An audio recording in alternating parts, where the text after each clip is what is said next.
कि जितनी जल्दी जातिगत व्यवस्था से बाहर आ जाओगे उतनी जल्दी आपका जातिगत उत्पीड़न समाप्त हो जाएगा। अब हम बाबा साहब के बताए हुए रास्ते पर चलकर, हम बुद्ध के रास्ते पर चलकर हम जातिवादी व्यवस्था से बाहर होंगे। रास्ते से चलकर मनुष्य का कल्याण होता है, विकास होता है, और जहाँ मनुष्य बराबर नहीं, उस धर्म में रहने का कोई फायदा नहीं। 1, 2, 3, 4 नहीं, कम से कम 5-6 हजार लोगों की भीड़ इस वक्त दिल्ली के बीचों बीच मौजूद है।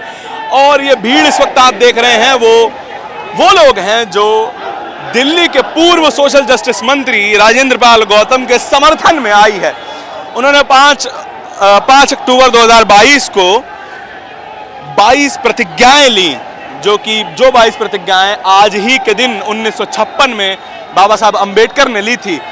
वो 22 प्रतिज्ञाएं कहती हैं कि मैं इस सनातन व्यवस्था को नहीं मानता और ये जितने भी 33 कोटि देवता हैं मैं उनमें विश्वास नहीं रखता। क्या ये किसी का अपमान है? मुझे इसमें कोई अपमान नजर नहीं आता। और आपको ये विशाल जन सैलाब दिखाई दे रहा है जो कि एक नेता के पीछे लामबंद है और एक नेता को समर्थन कर रहा है।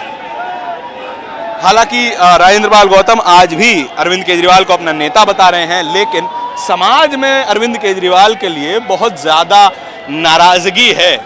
अरविंद केजरीवाल अपने फ्रेम में बाबा साहब अंबेडकर और भगत सिंह की फ़ोटो तो ज़रूर लगाते हैं, लेकिन उनकी 22 प्रतिज्ञाओं के खिलाफ वो आज दिखाई दे रहे हैं। हालांकि अपने मुंह से वो कुछ नहीं कहते, लेकिन उनका जो बयान आता है उनके ठीक इस्तीफे के ठीक बाद गुजरात से, वो कहते हैं जो राम और कृष्ण को नहीं मानता वो इस देश का हितैषी नहीं हो सकता। आइए लोगों से भी बात करते हैं, क्या विचार हैं उन लोगों के और वे क्या समझ रहे हैं। नमस्कार सर, कहाँ से आए हैं आप? आप कहाँ से आए हैं? सर हम नेशनल तक से हैं। अच्छा, नेशनल तक से। हाँ, मैं तो गुड़गांव से आया हूँ। अच्छा, मंत्री जी के समर्थन में हैं?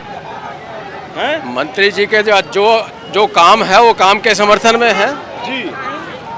अरविंद मंत्री जी को अब किस रूप के अंदर समर्थन चाह रहे हैं, किस रूप के मांग, आपका प्रश्न क्या है? अरविंद केजरीवाल को आज भी मंत्री जी जो हैं वो अपना नेता बता रहे हैं, लेकिन समाज में बड़ी नाराजगी है अरविंद केजरीवाल के प्रति। तो कैसे चलेगा ये दो चीजें? आप ये आज जिस मुद्दे से हम यहाँ पर आए हैं इसके बारे में आप प्रश्न ही नहीं कर रहे हैं, आप अलग प्रश्न कर रहे हैं। सर उसी के लिए तो प्रश्न है ये। उस तरह से क्या है, आप तो पूछ रहे हैं। अभी हमारा मुद्दा जो है वो 22 प्रतिज्ञाओं का मेन मुद्दा है, तो उसके ऊपर तो बात कर ही रहे हैं। आप अरविंद केजरीवाल के बारे में बात करें तो ये तो भटकने वाली बात हो गई ना। अच्छा, चलिए कोई बात नहीं, आपको सवाल पसंद नहीं आया तो ठीक है।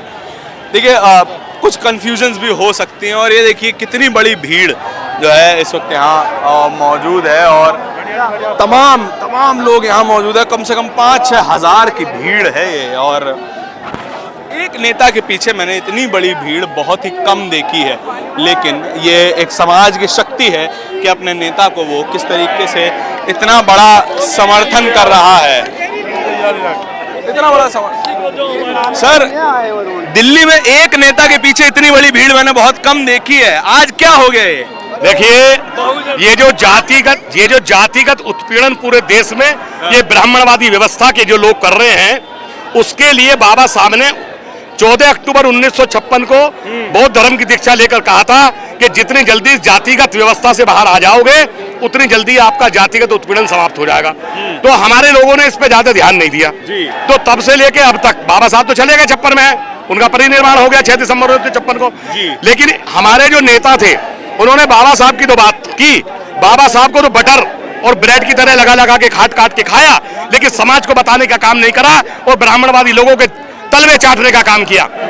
और अब जो है अब ये जो समाज है जागरूक हो गया, पढ़ा लिखा हो गया, उसने पढ़ लिया बाबा साहब को कि जब तक हम इस व्यवस्था में बने रहेंगे तब तक हमारे साथ इस तरह से जातिगत उत्पीड़न होगा।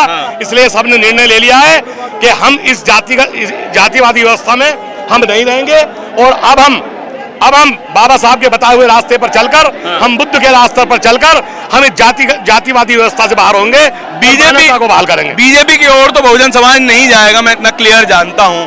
अब जो है आम आदमी पार्टी से भी समाज नाराज है। राजनीतिक नहीं है, हम राजेंद्र पाल गौतम जी के साथ हैं, वो समाज का आदमी है और जो वो करेगा हम उसके साथ तन मन धन से खड़े रहेंगे। अच्छा। हम किसी पॉलिटिकल पार्टी से बात नहीं राजेंद्र जी कहीं भी चले जाए वहां समर्थन जी को नो समाज के लिए रहेंगे, समाज के लिए राजेंद्र पाल रहेगा तो उसके साथ है।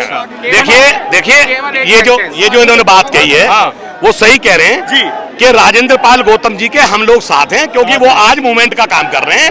और यदि कोई व्यक्ति कल जाके मूवमेंट से अलग हटके बात करेगा तो हम मूवमेंट के साथ हैं। और हम व्यक्ति के पूजक नहीं है, हम जो है हम विचार बड़ा है, नेता नहीं। विचार बड़ा है, हम विचार के साथ हैं, आइडियोलॉजी के साथ हैं। और आइडियोलॉजी की वजह से मंत्री ने हमें उसका मंत्री पद छोड़ा है, इसलिए हम उस विचार से सहमत हैं, इसलिए हम राजेंद्र पाल गौतम के साथ हैं।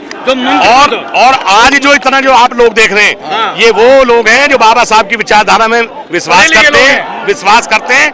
और इन्होंने राजेंद्र पाल गौतम के साथ इसलिए कंधे से कंधा और कदम से कदम मिला के चल रहे हैं, क्योंकि ये जो है आज मानवता की बात कर रहे हैं, बुद्धिज्म की बात कर रहे हैं, बाबा साहब की आइडियोलॉजी की बात कर रहे हैं।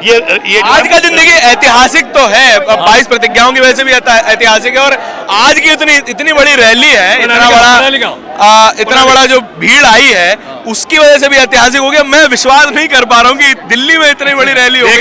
ये जो देश है, देश का जो दिल है वो है दिल्ली। और जो दिल्ली में से आवाज उठती है वो देश की आवाज उठती है। और ये चिंगारी थी दिल्ली से लगी है तो पूरे देश में जाएगी, पूरे देश में जाएगी।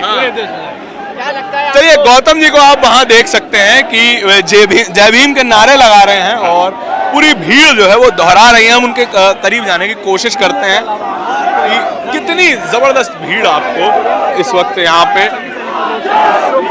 पे देखने को मिल रही है। इतनी बड़ी भीड़ जो है वो पहुंच जाती है। मैम, ये बताइए कि इतनी बड़ी भीड़ एक नेता के पीछे बहुत कम दिखाई देती है। ये नेता नहीं, ये एक सामाजिक कार्यकर्ता डॉक्टर बाबा साहब आम्बेडकर के समता सैनिक दल के सिपाही, साथ कमांडर, राष्ट्रीय जनरल सेक्रेटरी भी रहे 2002 में।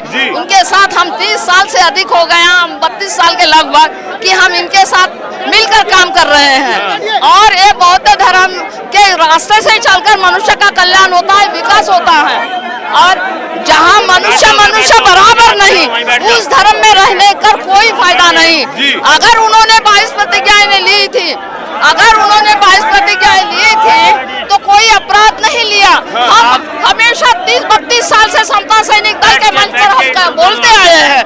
तो ये है, इन्होंने मंत्री होने के नाते उन पर इतना आक्षेप किया और वो कहते आहत हुए। ये जनता यहाँ की जात में इतने सालों से नीच जानवर से बेहतर माना, उसकी भावनाओं को आज आहत करने वाले कौन थे? उनके दर्द को समझा क्या? आज 22 व्रत के आगे लिए हम अगर किसको मानना है, नहीं मानना व्यक्ति का विचार है। भारत के संविधान में सब स्वतंत्र हैं और ये स्वतंत्र होने के नाते अगर राजेंद्र पाल गौतम जी, एडवोकेट राजेंद्र पाल गौतम जी ने मंत्री होने के नाते भी बोला कोई अपराध नहीं किया है। और ये जनता को जानना चाहिए। ये जो पूरी घटना हुई उससे बहुजन समाज को फायदा तो हो गया कि एकजुट हो गया बहुजन समाज पूरा? नहीं, एकजुट समाज होगा। अभी ये समझ गया है कि राष्ट्रपति अपने कोविंद जी थे, उनको पुरी के मंदिर में फौड़ियों से लौटाया गया। कैसा ये ब्राह्मणवादी कानून है? एटीएम उनके मंदिर में पैसे डालने वाले आप और एटीएम उनके पास। तो बताइए, ये ब्राह्मणवादी सोच हमें बदलनी होगी। जनता का पैसा जनता तक आना चाहिए, मंदिर सरकारी होने चाहिए। हमारे बौद्ध विहार में एटीएम इनके पास में है, 4 बौद्ध 5 हिंदू। और ये सारे के सारे ही लोग, ये जो है ये ब्राह्मणवादी व्यवस्था ने पूरे विश्व भर में, भारत ही एक ऐसा देश है कि यहाँ जात है, स्त्री को भी कोई अधिकार नहीं। डॉक्टर बाबा साहब आम्बेडकर ने कानून मंत्री थे और हिंदू कोड बिल पास नहीं हुआ। महिला के हक की लड़ाई थी, डिलीवरी में उसको कुत्ते से बेहतर माने, उसकी कोई अधिकार नहीं थे, तो उनको 3 महीने छुट्टी का प्रावधान किया। एक लड़की को लड़की होने के नाते बाप के संपत्ति में अधिकार नहीं, पति मरने के बाद पति के संपत्ति में अधिकार नहीं, और उसको जिंदा जलाया जाता था। यहाँ तक कि उसका बच्चा नहीं हो तो गोद भी नहीं लिया जाता था। अगर लड़का कैसे ले उसका राइट होता था, तो ये उनका राइट होता था। एक समझिए, तो ये है, ये जो आज जनता है वो समझ गई है, पढ़ लिख गई। बाबा साहब ने कहा शिक्षित बनो, संगठित बनो, संघर्ष करो।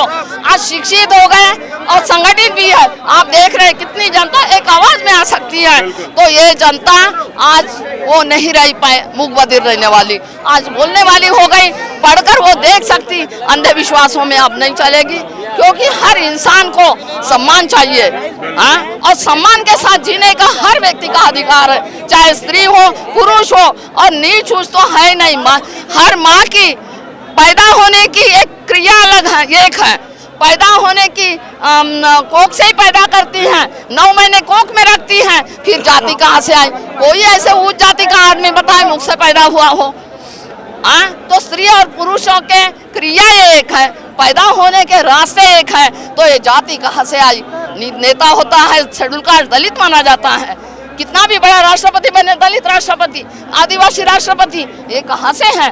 जब तक ये जाति खत्म नहीं होगी तब तक भारत देश स्वतंत्र सही नहीं, भारत की जनता स्वतंत्र नहीं मानी जाएगी। आज भी इन लोगों के प्रताड़ित है, मंदिर में जाने नहीं देते, घड़े में छूने नहीं देते। जो इंद्र कुमार के साथ क्या हुआ, बाबा साहब के साथ में भी ये हुआ। आज हाथरस की महिला लड़की थी, उसके साथ रेप किया, रात रात में कुत्ते बिल्ली की तरह जलाया गया। ये अनेक घटनाएं ऐसी हैं, गिनाए जाए तो पूरा दिन है, 24 घंटे भी कम पड़ सकते हैं। रोज की ये घटनाएं होते हैं, तो इनके मन कितने आहत हुए होंगे जब हम इनको नहीं मानेंगे, इससे आहत हुआ है। और जात में से जात, जो जानवर से बेहतर माना गया, पानी नहीं पीने दिया जाए, स्त्री को हीन माना जाए, तो ये कब तक चलेगा? इसीलिए इन्होंने जो इस्तीफा दिया है ठीक किया। बुद्ध की संस्कृति विज्ञान की है, विज्ञान के रास्ते में चाहे स्त्री और पुरुष दोनों बराबर है, इससे कल्याण होता है। आज 26 अलीपुर रोड से यही अनाउंस करती हूँ कि जो बाबा साहब के विचारों पे चलेगा वो देश का विकास करेगा, देश पर शासन करेगा। जय भीम, जय भारत। शुक्रिया। नेशनल दस्तक की आपसे गुजारिश है कि अगर इसको बचाना चाहते हैं तो नेशनल दस्तक को सब्सक्राइब करने के लिए रेड कलर के सब्सक्राइब बटन को दबाएं, फिर बेल आइकन की घंटी दबाएं। नेशनल दस्तक को बचाने के लिए बहुत जरूरी है कि हर खबर को शेयर करें, लाइक करें, कमेंट जरूर करें।